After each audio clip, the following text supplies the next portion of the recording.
Friends, welcome to Chris 2021 leave to the way. நாம் இந்த பதிவில் ஒரு 4 லட்டு ரெசிபி தாங்க பார்க்க போகிறோம். அதுக்காக ஃபஸ்ட்டு நாம் எடுத்துருக்கிறது இந்த சிறுபயிர் தாங்க. இதில் வந்து 2 கப் அளவுக்கு நான் எடுத்துருக்கிறேன். இதை வந்து நீட்டாக நம்ம வாஷ் பண்ணி வெயிலில் நல்லா காய வச்சு எடுத்துக்கணும். இதில் இருக்கிற கல், தூசி, மண் எல்லாமே எடுத்து போட்டுறணும். அதுக்கப்புறமா தான் நாம் நீட்டாக க்ளீன் பண்ணி எடுக்கணும்.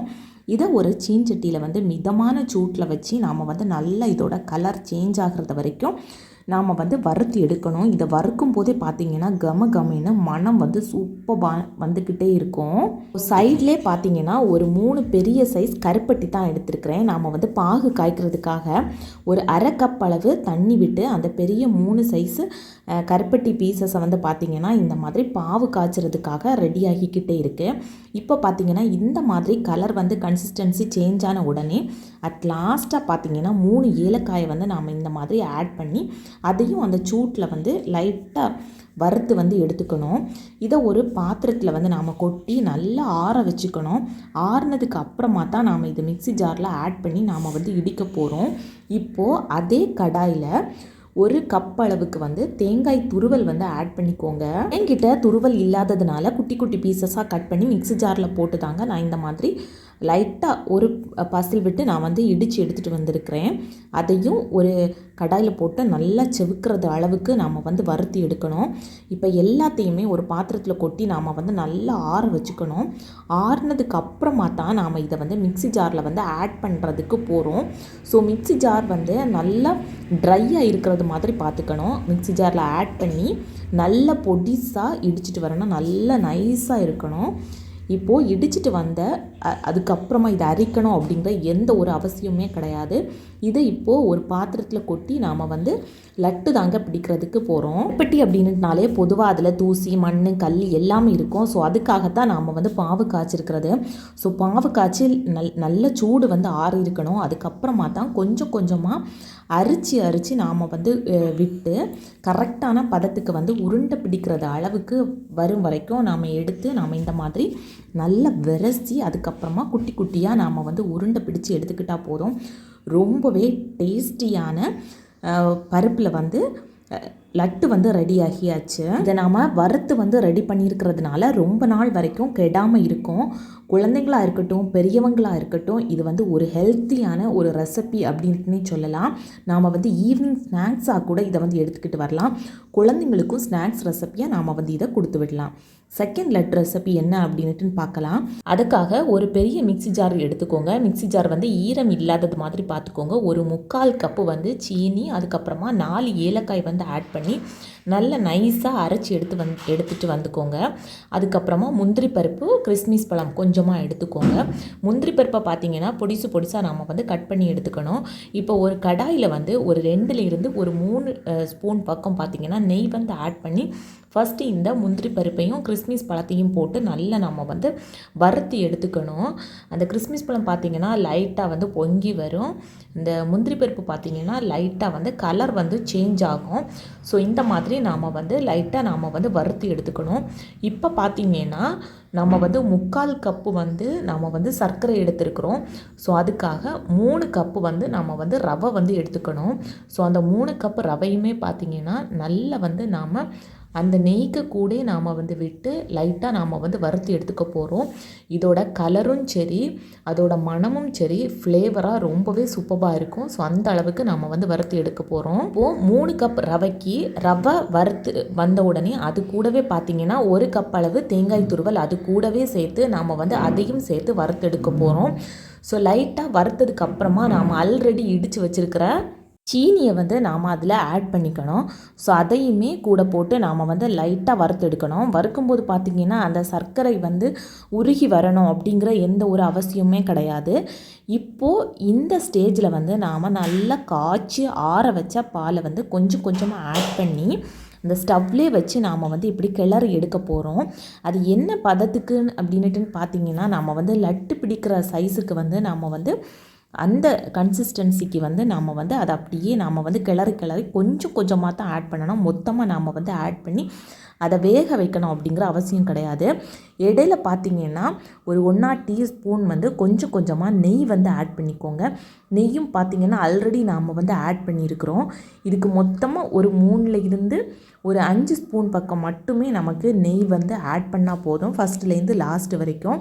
இப்போது நம்ம வந்து கை பொறுக்கிற சூடு வந்த உடனே குட்டி குட்டியாவோ இல்லது நமக்கு எந்த சைஸுக்கு உருண்டைகள் வேணுமோ அந்த சைஸுக்கு வந்து நாம் லட்டாட்டு நாம் வந்து உருட்டி எடுத்துக்கலாம். நாம் வந்து நெய் வந்து ஆட் பண்ணியிருக்கிறோம். அதுக்கப்புறமா கரெக்டான கன்சிஸ்டன்சிக்கு வந்துச்சு அப்படின்னா கையில் எதுவுமே நாம் ஒட்டி ஒன்றுமே பிடிக்காது. உங்களுக்கு அந்த சர்க்கரையோட அளவு வந்து ஜாஸ்தியாக வேணும் அப்படின்ட்டுனா நீங்கள் வந்து ஜாஸ்தியாக கூட ஆட் பண்ணிக்கலாம். இந்த அளவுக்கு நாம் வந்து ஆட் பண்ணும்போது பார்த்திங்கன்னா ரொம்பவே திகட்டாமல் இருக்கும்.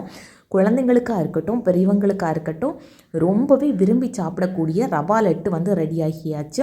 கண்டிப்பாக இதை நீங்கள் வீட்டில் ட்ரை பண்ணி பார்த்துட்டு எப்படி இருக்குது அப்படின்னு கமெண்டில் சொல்லுங்கள். 3rd லட்டு ரெசிபி என்ன அப்படின்ட்டு பார்க்கலாம். இதுக்காக ஒரு கடாயை வந்து சூடு பண்ணி எடுத்துக்கோங்க. இப்போது 3 கப்பு பொட்டுக்கடலையை வந்து நாம் அதில் ஆட் பண்ணிக்க போகிறோம். அந்த 3 கப்பு பொட்டுக்கடலையும் பார்த்திங்கன்னா கடலை பொதுவாகவே ரொம்பவே ட்ரை ஆகி தான் இருக்கும்.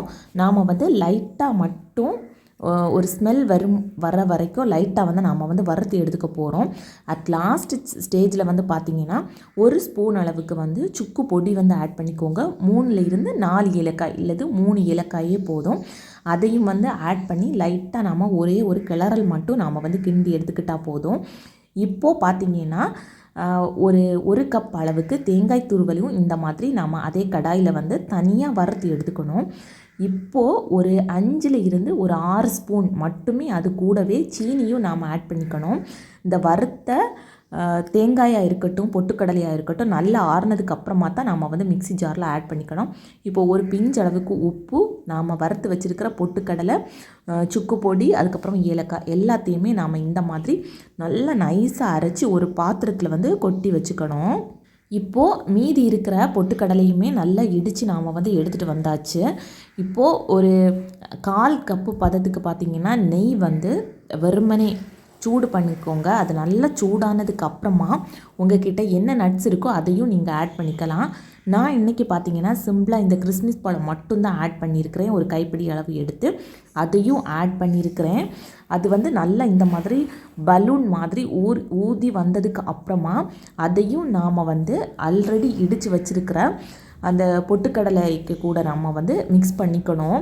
இப்போது இதை வந்து ஒரு கரண்டி கொண்டு பார்த்திங்கன்னா லைட்டாக நாம் வந்து மிக்ஸ் பண்ணி விட்டுறணும். கை வந்து போட்டுறக்கூடாது, ஏன்னா நல்லா ஹீட்டாக இருக்கும். உங்களுக்கு நெய்யிலே உருண்டை பிடிக்கணும் அப்படின்னுட்டுன்னா நெய் வந்து கொஞ்சம் ஜாஸ்தியாகவே நீங்கள் விட்டு சூடு பண்ணி இந்த மாதிரி ஆட் பண்ணி நீங்கள் வந்து உருண்டை பிடிச்சிக்கலாம்.